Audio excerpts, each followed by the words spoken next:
Hello guys, आप लोग कैसे हैं। आज हम पढ़ाने जा रहे हैं एंटी डिप्रेशन ड्रग होता क्या है। एंटी डिप्रेशन ड्रग होता क्या, इसको क्या कहते हैं, इसके बारे में हम बताएंगे आप लोग को।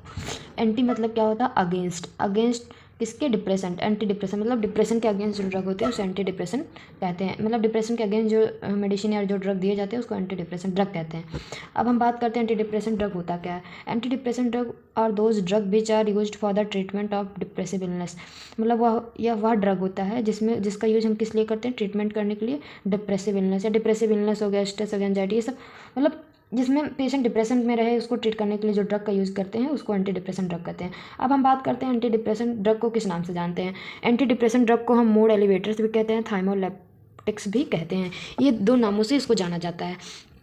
अब हम बात करते हैं जैसे पेशेंट डिप्रेशन में क्यों जाता है। जैसे हमारी जो बॉडी की मूवमेंट कराने के जो सिग्नल्स होते हैं, अगर वो हमारे ब्रेन में सिग्नल्स पहुंचना बंद कर दें, जो ब्लॉक हो जाते हैं, उसकी वजह से पेशेंट डिप्रेशन में चला जाता है। जब वहाँ तक सिग्नल पहुंच ही नहीं पाएगा तो पेशेंट कोई एक्टिविटी करेगा ही नहीं, वो डिप्रेशन में चला जाएगा। अब बात करते हैं क्लासिफिकेशन के। क्लासिफिकेशन इसके कितने होते हैं। क्लासिफिकेशन इसके कई ग्रुप में डिवाइड है और उसके अंदर ड्रग आते हैं। तो सबसे पहले हम बात करते हैं tricyclic anti depressants. Tricyclic anti depression, इसको शॉर्ट फॉर्म में क्या कहते हैं, TCAS। TCAS का शॉर्ट फॉर्म है, इसको याद रखना। अब आते हैं इसके ड्रग्स की बात करते हैं। तो इसमें इमीपैरामीन आता है, क्लोमीपैरामीन आता है। इसमें दो ड्रग हमने आपको बताएं, और भी ड्रग आते हैं लेकिन दो याद कर लो बहुत है। अब इसकी डोज की बात हम करते हैं तो डोज में क्या होता है, dose 75 to 300 mg per day देते हैं। अब दूसरे ग्रुप की बात करें तो इसमें क्या है, selective serotonin reuptake inhibitors, SSRI, जिसको हम किस नाम से जानते हैं शॉर्ट फॉर्म में, SSRI। ये शॉर्ट फॉर्म में भी पूछ सकता है आपसे। क्लासिफिकेशन हमेशा, कोई भी ड्रग हो उसके क्लासिफिकेशन हमेशा इंपॉर्टेंट होते हैं। अब बात करते हैं इसके ड्रग के। इसमें कौन से ड्रग आते हैं, फ्लोक्सोटीन आते हैं। इसमें इसका डोज क्या होता है, 10 to 80 mg पर डे। इसको कितना देते हैं, 10 to mg पर डे। अब हम बात करते हैं तीसरे ग्रुप की बात करते हैं। तो इसमें क्या होता है, atypical anti depression. Atypical anti depression में कौन से ड्रग आते हैं, एमनीपिटीन आते हैं। अब आते हैं हम दूसरे ग्रुप की बात करते हैं, mono amino oxidase inhibitors. Mono amino oxidase inhibitors में इसको शॉर्ट फॉर्म में क्या कहते हैं, MAOIS कहते हैं इसको। इसमें कौन सा ड्रग आता है, टैराजोलोन आता है। अब हम नेक्स्ट ग्रुप की बात करते हैं, dopaminergic anti depression. Dopaminergic anti depression में क्या आता है, इसमें कौन सा ड्रग आता है, फ्लुवाक्सामिन आते हैं। इसके डोज की बात करें तो हम 50 to 300 mg पर डे देना होता है इसमें। अब आते हैं इसके एंटी डिप्रेशन के फार्माकोकाइनेटिक्स के बारे में डिस्कस करने। तो फार्माकोकाइनेटिक्स मतलब अगले पिछले वीडियो में हमने बताया था कि इसका मतलब कोई भी ड्रग अगर जब लेते हैं उसका अब्जॉर्प्शन को ही कैसे उसका अब्जॉर्प्शन हमारे बॉडी में होता है, उसको फार्माकोकाइनेटिक्स कहते हैं। तो एंटी डिप्रेशन के फार्माकोकाइनेटिक्स के बारे में देख लेते हैं कैसे इसका अब्जॉर्प्शन होता है हमारे बॉडी में। जो हमारे बॉडी में जब ये ड्रग जाता है, एंटी डिप्रेशन जो ड्रग होता है हाईली लिपोफिलिक होता है। लिपोफिलिक मतलब क्या होता है, लिपोफिलिक का मतलब आप जानते हैं कि अट्रैक्ट जो हो जाए इजीली, एक तरह से लिपिड से अट्रैक्ट होना, उसको क्या कहते हैं, लिपोफिलिक कहते हैं। अब बात करते हैं जो एंटी डिप्रेशन ड्रग होते हैं वो इजीली बाउंड हो जाते हैं प्लाज्मा प्रोटीन से। प्लाज्मा प्रोटीन से इजीली बाउंड हो जाते हैं और ये इसको लिपोफिलिक कहते हैं, ये याद रखना। अब इसका मेटाबॉलिज्म कहाँ होता है, मतलब मेटाबॉलिज्म का मतलब आप लोग तो समझते ही होंगे, ब्रेक डाउन होता है। मेटाबॉलिज्म मतलब ब्रेक डाउन। इसका मेटाबॉलिज्म कहाँ होता है, इसका मेटाबॉलिज्म होता है हमारे लीवर में। अब आते हैं इसकी बात करते हैं इसका मोड ऑफ एक्शन क्या होता है।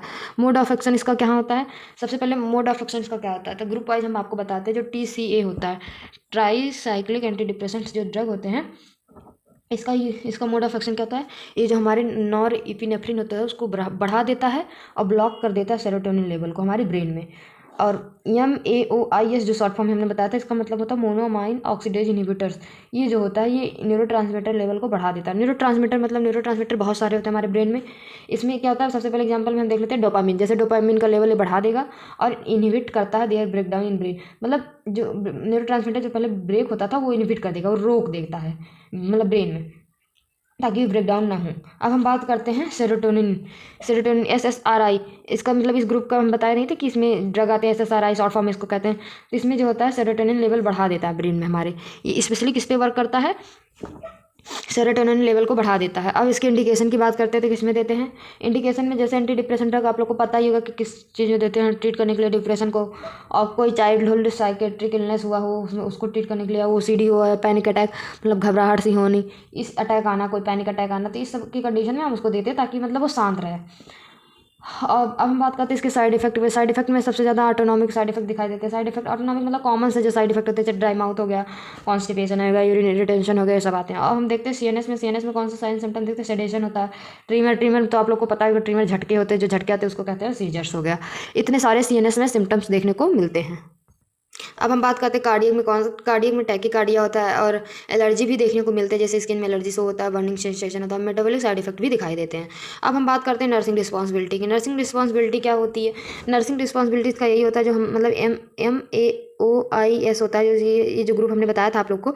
इसमें इस कंडीशन में क्या होता है, ये हाइपरटेंशन बढ़ाता है, हमारी बॉडी में हाइपरटेंशन को इंक्रीज कर देता है। तो हमें मतलब अपने डाइटरी पैटर्न में हमको कुछ चेंज लाने की ज़रूरत रहती है, जैसे जो ट्राया अमाउंट रिच फूड्स होते हैं उसको अवॉइड करना है। जैसे हो गया ये टी हो गया, कॉफ़ी हो गया, कैफीन हो गया, अल्कोहल, ये सब हमें अवॉइड करना है। अपनी डाइटरी से हमें अपने डाइटरी में सबको अवॉइड करना है।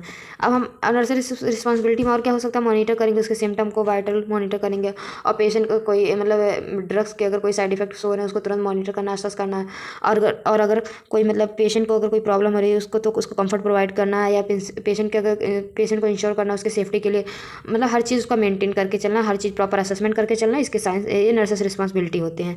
हमें अवॉइड करना वो फूड जिसमें ट्राइमिन लेवल रिच फूड हो, उसको अवॉइड करना, जैसे कॉफ़ी हो गया, कैफीन हो गया, अल्कोहल हो गया, ये सब हमें नहीं लेना है। Thank you class.